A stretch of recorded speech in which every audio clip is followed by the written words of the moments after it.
যুবদল নেতা নয়ন নামটা এখন অনেকেই জানেন, অনেকেই চেনেন। কেন চেনেন? নয়ন বলতে আপনি কি বোঝেন? একটা লোক টকবক টকবক করে ঘোড়ার মতো দৌড়াচ্ছে, তার পেছনে আসছে পিএমের গাড়ি কিংবা পিএম এরকম হেঁটে, যাই হোক এই রকমভাবে নয়ন সে দৌড়ান। নয়ন এটা দিয়ে কী বোঝাতে চান? তিনি কি উসাইন বোল্ট হতে চান? তিনি কি অলিম্পিকে যেতে চান? নাকি তিনি গিনিস বুক রেকর্ডে নাম লেখাতে চান? উদ্দেশ্য পরিষ্কার নয়। নয়নকে আমরা স্বাভাবিক কোনো ম্যারাথনেও কোথাও অংশ নিতে দেখিনি। তবে নয়ন পিএমের গাড়ির সামনে এরকম করে দৌড়ান কেন?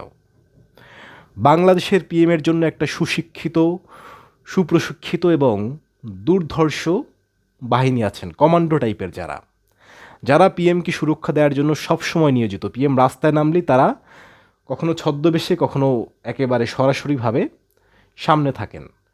যেমন তারা প্রত্যক্ষ থাকেন, পরোক্ষভাবে তাদের গোয়েন্দা নজরদারি পিএমকে ঘিরে চলতে থাকে। সেই জায়গাতে নয়নকে কেন দৌড়াতে হয়?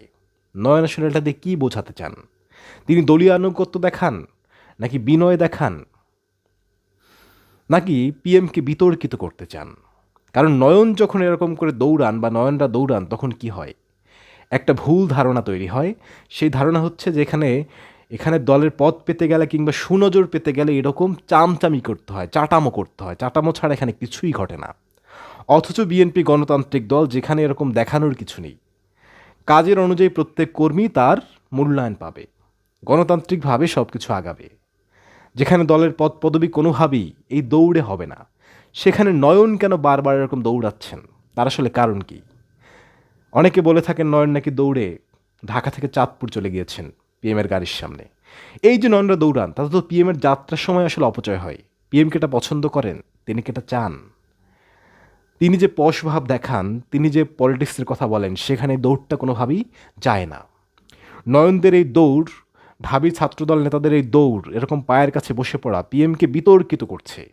পিএম এদেরকে থামাবেন নাকি তিনি এটাকে উপভোগ করেন? এটা ক্লিয়ার করা জরুরি। কারণ এটা ভুল মেসেজ দিচ্ছে। আমরা একটা পরিবর্তনের পলিটিক্স চেয়েছিলাম। সোকল্ড জুলাই বিপ্লব দিয়ে একটা পরিবর্তনের সূচনা হয়েছিল বলে অনেকেই দাবি করছিলেন। তারেক রহমান বিদেশে বসেও তার ভাষণেও সেই কথাই বলেছেন, এখনও বলছেন। তবে সেই পরিবর্তন কোথায়? তারেক রহমান যদি নিজের দল কীভাবে নিয়ন্ত্রণ না করতে পারেন, তাহলে জামাতের মতো যারা সবসময় ওত পেতে থাকে বিএনপির সমালোচনা করার জন্য, গালাগালি করার জন্য, তারা তো সুযোগ পেয়ে যাবে।